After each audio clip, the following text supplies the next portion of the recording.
Welcome back to Overdrive. Jim, Tatti, Frankie, C, and Struddy with you, dealing with the Joey Votto retirement.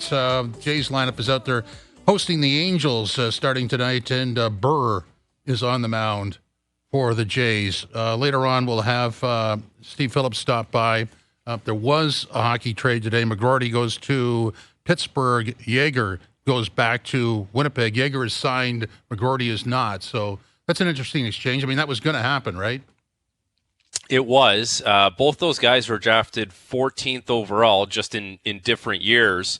Obviously, McGroarty didn't want to go to Winnipeg. Braden Yeager just played for Moose Jaw. He was in the Memorial Cup. I got to watch him play. I was a big fan of his. Like he was one of my favorites in that tournament. He has a good shot, but he's not just a shooter. Like he was very involved in the play, like all aspects, always playing in the middle of the ice. Like that's a good trade considering your back was up against the wall for Chevy in Winnipeg. I like for the Penguins too. You know, they're trying to keep this thing going with Sid and his buddies there. So, you know, this guy, he was a year or two older. I think McGroarty's a year or two older. So yeah, he's a little bit closer to being, if not this year, an NHL player, he'll be, you know, closer than Yeager is. He has to be, Struddy. That was the whole thing. Like he wants to play in the NHL right now. I know. I don't like that. I get it. Eh? I get it, man. Like I understand everyone wants to be in the NHL, but I think you have to trust the process a little bit. Now, to be fair, I haven't seen him play recently, so I don't know where his game's at. But playing NHL is hard. You want to make sure you keep your confidence. So I think that's a very slippery slope. But, Struddy, you know the way it is. With the first-round pick is always going to get an opportunity. Like, the team the team might not come out and just tell you they're going to roll out the red carpet for you, but chances are you're the first guy up getting that opportunity. Like, you can kind of read between the lines a little bit on that, can't you? Yeah, you can. And it'll be interesting how it plays out. But I for both teams, I think this works out okay in a bad situation. Okay, back to Joey Votto's retirement. Chris Welsh is here, Reds TV analyst for the last 32 years. Chris, welcome in. How are you? And Joey Votto, I mean, how would you describe this guy? What kind of a ball player was he? Well, you know, for 32 years, I've been able to watch Reds baseball and Major League Baseball. I think that he is a unique character, Joey Votto is. He's in my mind, from a baseball standpoint, Joey is a self-made man. He's a guy that was never blessed with great talent as far as speed and throwing ability. You know, he looked a little choppy from time to time out there where some guys look very smooth, but he taught himself how to hit, and he taught himself the nuances of the game. And I've never really seen a player ever that has dedicated himself so much to his trade as Joey Votto has. He's such an interesting guy.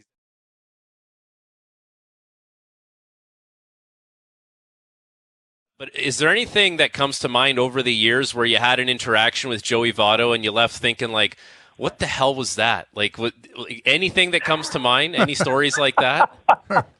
I've got about 100 of those, actually, because it seemed to happen quite a bit, because never was an interaction very, normal. I mean, a lot of times you walk by and say hi to Joe, and he wouldn't acknowledge you, and then other times he'd come up and he'd be friendly as could be, like, you know, you were long-lost friends. So, one time, and I've been at it, I guess, for about 15 years, maybe even more than that, I guess now with, I would say 15 years with Joey. And he came up, he says, because you and I have never really gotten all that close. And I said, yeah, I know, because I never really wanted to bother you. And I was never one of these guys that was assigned to do an interview with Joey, so I never had to sit and wait for him to come out. And he was notorious for making local guys wait for interviews. He was a little more accommodating when it came to the national media, but he would always give the interview, and sometimes, depending on his mood, he'd give you some great answers that no one could ever compare with. And other times he would just say, he would give you the impression that he wasn't really in the mood to do this. But I remember when he came up to me and he says, we've never really become close. We're going to work on that. And, of course, that never really came about. And next thing you know, he's retiring, and we're still working on it somehow, maybe in absent teeth. So, Chris, everyone talks about. Did he show that? Was he reserved? Was there a point halfway through his career where he started being a little bit more out there? Like, what you were there for the whole thing, so maybe take us through that journey that was Joey Votto away from the having the bat in his hands. Yeah, I think Joey, when he first came up, he was more shy than anything else. He was reserved, yes. I can't call him an introvert because he always interacted well with his teammates. As a person from the media, I was on the outside of the circle, so I never really got to penetrate the inside. But just observing him as a youngster when he first came up, you could see that he was driven, and his ears were open all the time. He was listening to every veteran, whatever that guy was saying, and he wanted to get better, and you could see that. And as soon as he got a foothold in the major leagues, he began to, I can't call him shy anymore. He was just a little reticent, just a little reserved. He would stay back. He didn't necessarily like the spotlight. And then, of course, when he won the MVP and he got a big contract with the Reds, it became to show his personality much more. And I really do believe in the last few years, he had way more fun playing than he did in the very beginning. I think he was so driven to be the best player that he could be early on. And then once he got the MVP and the big contract, he realized that he could be a great player. And the pressure was off at that point to become that player. Now it was just on him to stay at that level. And I think that that's when the real fun came out in his personality. I mean, I shared the TV booth with him a few times, the radio booth with him a few times. And each time I sat down and talked to him, I'd always learn something about baseball. The way you described him off the top, going back a couple of answers ago, that's a Canadian and sort of a Toronto thing. I mean, a lot of us are like that here. But I'm just wondering, how the American ball players, the other ball players, figured him out, and I would assume they got along well. Oh, they got along great because he they talked the common language of baseball, and Joey was always there for a young player to help him if he wanted to. And sometimes, he'd give him advice that would go over the heads of these players early on. This is before he was early on into these newfangled statistics and new ways to measure everything. And he wanted to do anything and everything he could to get better.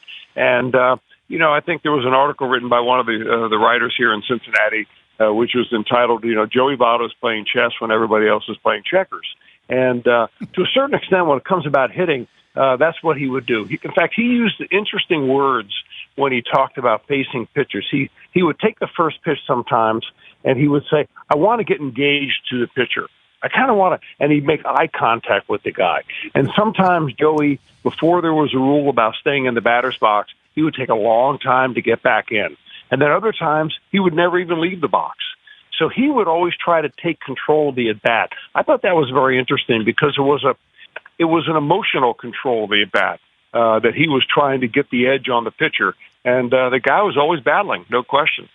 And I feel like that's such an element of gamesmanship that like an old school guy would have that maybe, one of the younger guys, some of those nuances of the game, may have fallen off. But, for Joey Votto, such a legendary baseball name here in Canada, a household name, and very well respected, I'm sure, everywhere across the major leagues, especially in the United States. But, if he was a Yankee or a Dodger, how much bigger is the Joey Votto name in the United States based on his career? Well, it would be much bigger for a couple of different reasons. Number one, he'd be in a bigger market.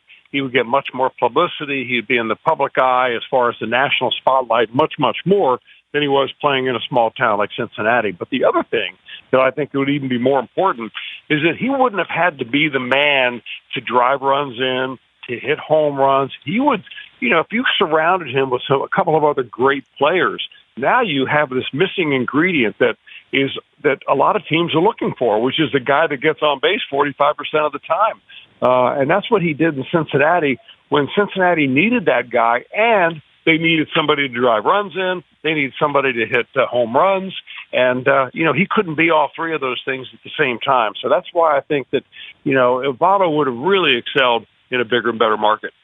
Chris, as you look at his career, sorry, Struddy, I'm just going to throw a stat out I was just given. He saw 35,630 pitches, 8,746 career plate appearances, 8,000 plus plate appearances, pulled a ball foul for an out just twice ever. I mean, there's a level of consistency in all his numbers that is almost unparalleled, isn't there? It's amazing. You're talking about a guy that went, I think, 6 years, and he popped up to the infield 8 times total in 6 years. And the other thing that Votto hardly ever did was hit a ball off his front foot.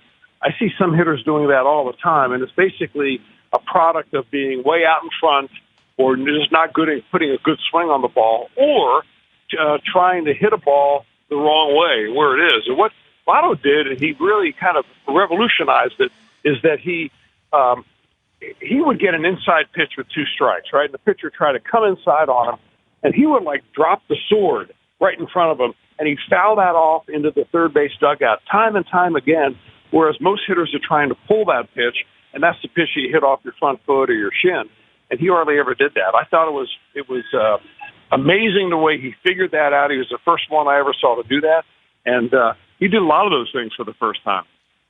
As you saw him come up into the majors, do you expect him to hit as many home runs as he did? I expected him to hit more home runs, actually, because I thought he had tremendous. You shake hands with the guy; it's like shaking hands with a cinder block. I mean, he's got big, strong hands.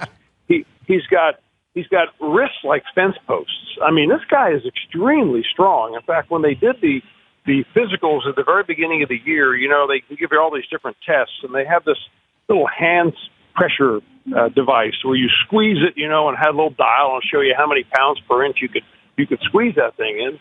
And no one ever came close to Votto. I mean, we had some big, strong guys on this team, but nobody quite like that as far as forearms and wrists like Votto. And I expected because of that Votto would learn how to clear his front hip, and he'd pull the ball, and he'd hit tons of home runs, especially in a bandbox ballpark like in Cincinnati.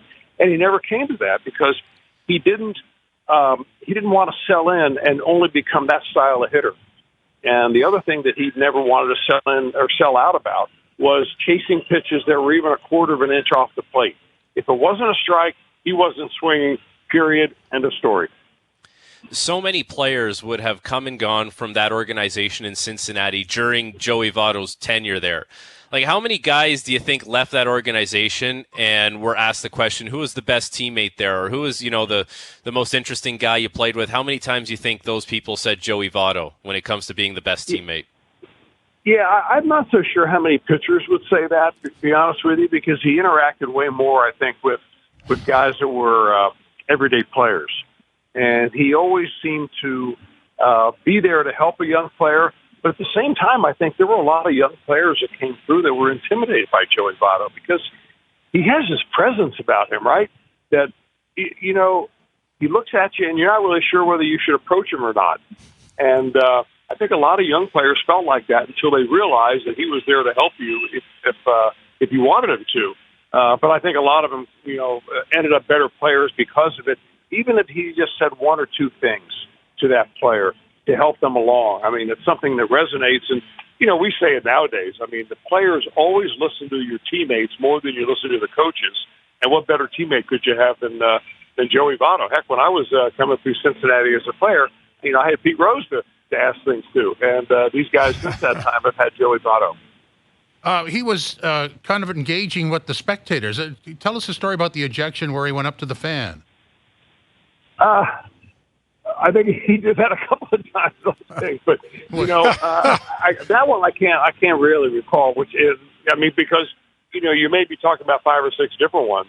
You know, towards the end, though, he began to have fun with other fans. He would fake a throw into the stands of a foul ball that was retrieved, you know, like, and then he put it in his pocket and run away. And of course, the visiting fans would boo him, and he loved it. And you know, he began to show, like I say, he began to show his personality a little bit. Early on, I think he had it, but he kept it all inside. And it was much more fun towards the end, for sure. Are you happy that, you know, he basically spent his entire career as a Cincinnati Red? Like, you know, there was a lot of talk here that maybe Joey Votto should suit up for the Blue Jays. It's a lost season. Ultimately, it didn't happen. His numbers weren't great in AAA, and he even talked about that. But, you know, people in Cincinnati, will they be happy that he was only a Cincinnati Red? No question. It's a very parochial city, and we love our own more than anything, you know. So, you know, when Pete Rose, you know, no matter what, you know, skeletons that he has in his closet, I mean, he could still run from air and wind almost unanimously tomorrow. And, you know, Joey Votto and Barry Larkin, 2 guys right there that played their entire careers with the Cincinnati Reds. Yeah, people, they claim him as their own, even though, you know, in Canada that he's from Toronto and he's a Canadian guy. But Cincinnati, we claim him, and we want to claim him. And I think that, you know, for a long time here, you have to look at it from the Reds fans' perspective. The Reds have not had a very good team here. I think they haven't won a World Series since 1990. They haven't won a playoff game in you know, almost the same amount of time. So this has been basically the one reason why you wanted to watch the Cincinnati Reds over all these years was Joey Votto. And he didn't disappoint. When he was up to the plate, you leave the beer line to come back because you've never seen such an exciting walk in your life as with Joey Votto. Chris, really appreciate your time. Thanks very much. Guys, you're very welcome. Have a great one. And when you see Joey, congratulate him for me. We will do that. And hopefully there's a nice celebration in town for that. Chris Welsh, Reds TV analyst for the last 32 years. I mean, when you cover different sports, they're all wired differently. Baseball players are wired different than hockey players. A hockey player, I used to always say, would let you interview him on the way to the hospital. Baseball players will not do that. If they've got some sort of a fingernail problem, they're going to walk away. That's the nature of the beast. But it seems to me he was a hockey guy in a baseball career. Yeah, that's fair. I mean, I find it interesting how, the young player comes into an organization and he doesn't know how to approach a guy like that. Because, in that city, in that environment, that's a guy that's larger than life. And his game was obviously up to that, it was up to that standard as well. And then once you get to know the guy, you start to warm up and maybe you feel like you can approach him a little more. But he was a larger than life personality. Yeah, those top players there's so much demands for their time. So number one is they're trying to keep their level at a high playing level, right? So they're working out, preparing, whatever sport they're. So that takes a lot of their time. And then the treatment to keep their body at a high level. And then you're looking at, maybe sponsors, you're looking at team commitments such as, if you're the captain, the media, there's so many things. So I think that for them, sometimes they have to just kind of keep to themselves and stay on their own path. Otherwise they get just spread out so much. So, it's a little different for a guy, like myself or Frankie. When a media came to talk to me, I was thrilled. I got nothing but time. No one's talked to me in a week. I'll tell you my whole life story if you want to hear it, and because I always had time to do all the stuff I needed to and go home in plenty of time. Whereas a guy like Henrik Lundqvist or Yager was still there trying to accommodate all these different things. So, it is harder being a top guy in that way. And I think that for a guy like Joey, who maybe was a little bit shy to start with, it even compounds that problem. But then he kind of realized I am a good player and I find out how to manage all those things. And then you let it out. And I think when a guy lets out his personality like Joey did, I think it's great for the game. It's so funny when you're like one of those guys that's like a depth guy or a fringe guy. You're right. All you do is you have time. There's not a lot of demands for your time. And then you get this reputation, Struddy, that hey, that guy, he's a pretty nice guy. Let's go talk to him. Approachable. Yeah, he's approachable. It's dude, if I was the best player on the team and I was getting dragged in a million different directions, I probably wouldn't have time for this. But I literally have nothing else to do. Mark Rowe, when he was working for the NHL Network, he would come down to Leafs Morning Skate all the time. And I got to know him because he even said it. He goes, I can't get Matthews, can't get Marner, can't get this guy. He's like, what's going on with you? I'm like, same old, Mark, not playing again today. And we would just chat. That's how I got to know him. Well, the other thing, and Struddy, you mentioned this earlier. I mean, you go to 4 or 5 weeks of spring training. You've got 162 games.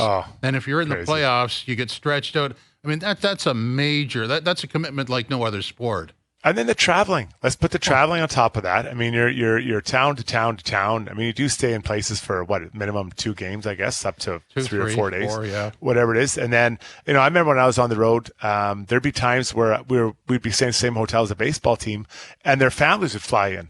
So now not only are you trying to deal with, playing the game and being ready, now you have your family in town who you maybe haven't seen for a while because you're playing for whatever the Blue Jays. They're from Texas. So now you're trying to get time in with them. So you're really spreading thin. So I listen, every job has its challenges, whatever your job is. But, of a professional athlete, traveling around, trying to play, trying to see people, keep everyone kind of going. There is a lot at the very top of the pyramid. Frankie and I at the bottom, you have plenty of time. I could have brought my whole family in. I had no problem. I would have had time for everybody. But you're at the top, it's a little different.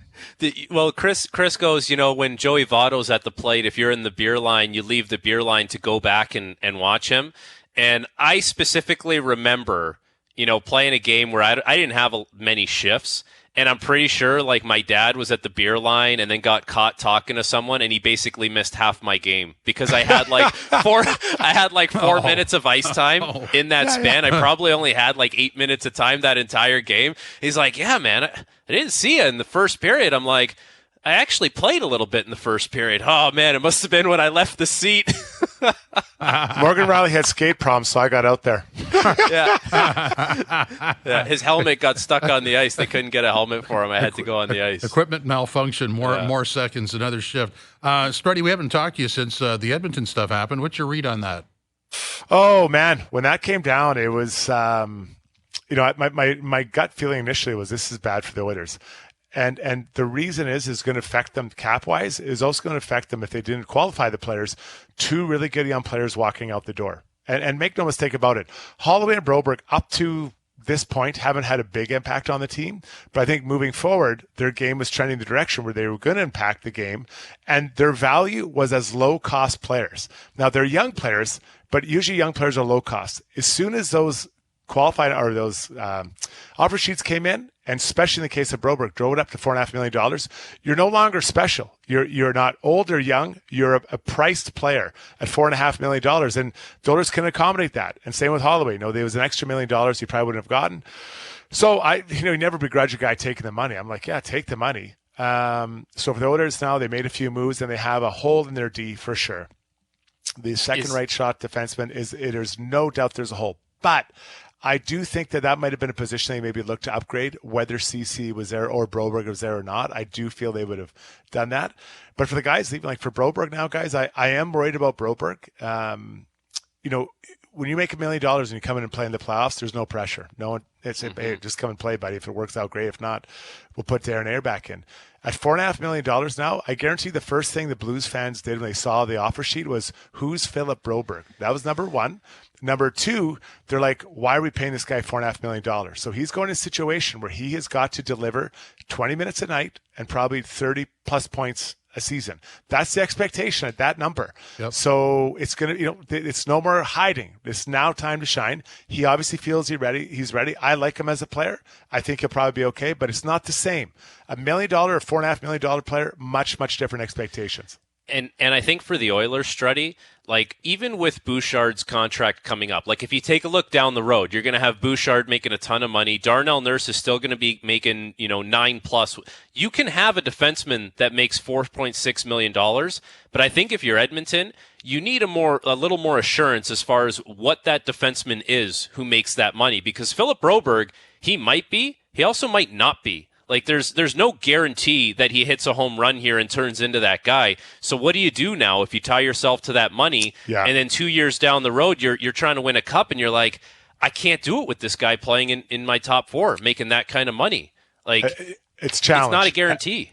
The thing the Oilers missed though, a lot of speed, right? They traded McLeod to Buffalo. Yep. They traded now Broberg and Holloway out. Three of their best skating, fastest player, Warren Foegele, also very fast guy. So that's four speedy guys. And I thought for, great stretches of that final, they were much faster than they were, than Florida was. You were played with Arvidsson. I love Arvidsson. I don't think he's the fastest player in the NHL. Same thing, with Skinner. Skinner can skate pretty well. I'm not sure he's as fast as McLeod or Holloway. Adam Henrique's not very fleet of foot. Yeah. Right? So it's a different thing. It's different. So, They with the trade of CC, they have a great amount of flexibility now. They have a couple draft picks they got back, so they can find the right fit. I think they'll be looking for some speed, and I think they'll also be looking for a D-man when that comes time. And I'll put a name in there. This is my before the seaseason. If Seattle doesn't do well, Adam Larson. Wow. I think he was here. He should have always been there, Struddy. Well, you know what I mean? Like, yeah, it's terrible circumstance with his father passing away. Exactly. I get that. So there's no judgment here as far as that, but he's the fit. He is the fit beside Nurse. Now you have four legit guys, and you kind of figure out Kulak's there. And then you figure out who plays up in and around after that because Darnay left. But that's the guy, and I don't wish a team to do poorly. But if Seattle doesn't do well, I think Adam Larson would be the guy all day long, every day for the Oilers. And I think it probably makes sense for Seattle. 100%. And, think about this, and I'm sure we've talked about this before, but imagine any team around the NHL lost their 1-2 guys for nothing on the blue line. And that's what happened to Edmonton, essentially. They lost Adam Larson, and, you can understand the circumstances. Oscar Klefbom had to retire. he just announced his retirement. Like he had so many shoulder surgeries and he couldn't stay healthy. So go around the league and take away those two guys, see what happens to your team. Like I think Edmonton over the years have done well to stay afloat on the blue line. It was never going to be perfect, but now they've at least given themselves a little more flexibility to make something happen that they love. They don't just have to settle for because they have to. When we come back, we're going to deal with the Winnipeg-Pittsburgh trade reaction from Kevin Cheveldayoff, the general manager of the Jets. His Overdrive continues on TSN4, streaming online, TSN 1050, and the iHeartRadio app. Overdrive today with Jim, Tatti, Frankie C, and Struddy on location, except for me, in studio. Overdrive is brought to you by FanDuel, bringing you everything from the opening line to the final score. So let's go back to that hockey trade.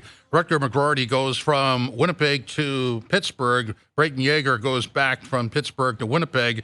McGroarty had asked to be moved. He wanted to sort of fast forward or fast track his spot onto the Jets roster. And the Jets general manager, Kevin Cheveldayoff, talked about what caused the trade or what forced their hand. We were at the draft combines and got a text from from his agent that wanted to meet. So we sat down and chatted, and he informed us that Rutger had said that he didn't intend to sign. So that's the first inkling that we got that there was nothing that was going to come to fruition there. And when we sat down and asked the agent why, he said he didn't have an answer.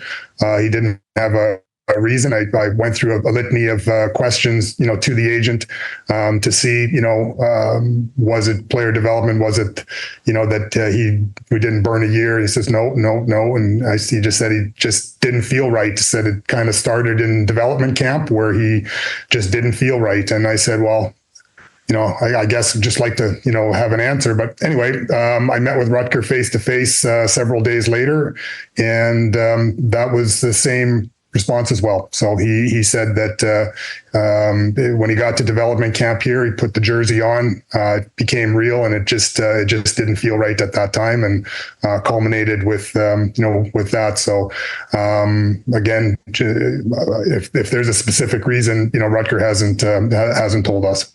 Dude, I'm sorry, man. Like, if you have a legit reason to not want to play somewhere, I think people can respect that. You can probably articulate it and people can understand it, and whether they like it or not, like, people will wrap their heads around it. To just say, like, it doesn't feel right. And I think the college guys, they have so much power now where, they can just wait out the 4 years, be a free agent if they want, and sign wherever. Or now just say, listen, I have no intentions of signing with you, so go ahead and trade me. And it's great that the team gets something for you, but this can't become a thing where college guy gets drafted by a team in Canada where, he doesn't want to play for whatever reason and just says, I'm out before you even start your career there. Like, it's a slippery slope. I don't like it. I don't like it at all. And I think you owe the team that drafted you and invested that pick on you a reason why. And people are going to disagree with me and say I'm wrong, but you have to stand up and be honest. I'm a man. You are now a man. You are drafted. You want to be treated as such. Say, listen, I don't want to play in Winnipeg. Just say it. Or I don't like the coach, or I don't want to pass to Mark Scheifele. I don't know what it is. Whatever it is, you just stand up and say what it is. You're right. They're not going to like it, Frank. They don't like it either way. Like, he doesn't sound very happy. Chevy doesn't sound very happy about it. I wouldn't either. You invested the time. You got this guy. So now he's moving on to a new franchise. And I hope it goes well for him, and I hope it goes well for Yager coming to Winnipeg. But the thing is, I don't like this. You've never even slipped on the ice of an NHL game, and you're now dictating where you're going to play. And I think it's a dangerous game to have, because, as you said, it starts getting precedence, and this is the strength of players over top of the teams that draft them. I don't like it. Well, in some respects, it's a little like Broberg in that you make a decision and you actually put more pressure on yourself to make it work, right? Well, that's what that Cutter Gauthier did the same thing with Philly, I guess, right? Like, that's not a Canadian team. That's Philadelphia. And he basically said, I don't want to be there. So, yeah, you put a spotlight on yourself. You put some pressure on yourself. I don't know why you would welcome that, but this can't become a trend now where guys just say, you know what, not going to do it and trade me, and I want to go somewhere else. Like, it is such a privilege to play in the NHL. You know, it's a dream. And you know what? You go through those interview processes with all these teams, and they ask you a million questions. And, you know, so many times you say, I want to get to the NHL. That's my dream. Well, you have it. You have the pathway. The door is open for you. You just got to walk through. Like, why do you have to dictate the terms, I guess? Yeah, there have been very few elite players that have refused to go to a team, right? I think of Eric Lindros, and you know, he I think actually the trade worked out incredibly well for Colorado, formerly Quebec. It was an amazing trade for them, right? I think they started their Stanley Cup runs with the guys they got back. But it's just, I think that part of it is you play for the team you're drafted by. Now, if you become free agent and leave, no problem. I've got no problem. Or if the team isn't doing their part of the bargaining, if they're not living up to their part of the bargain, like the coaches or GMs are doing it, then you want out, no problem. But I think you live with the team you're drafted by. I don't understand where this is going. Well, I guess it's just a guy exercising whatever right he has, and there's a bit of a loophole that way, so he exercises it. But I agree with what you said, Struddy. I mean, just declare it. I mean, when you're being interviewed for the draft, you say, I don't want to play for the Jets. That's all. And the junior guys don't have that option, right? No, they don't. It's not an even playing field, because the junior guys get drafted out of the OHL. They got 2 years to sign a contract. They're turning pro at 20. It's like, you can't do much there. The college guys got 4 years, and they can say, see you later. I'm going to sign somewhere else. Okay, coming up in hour number 2, Steve Phillips will stop by, and I guess we're going to talk about Joey Votto, among other things. We're going to play Yes Guy, No Guy, and talk about a few things. Bruce Boudreau in hour number 3, Matt Dunnigan in hour number 3. As Overdrive continues on TSN 1050 and TSN 4.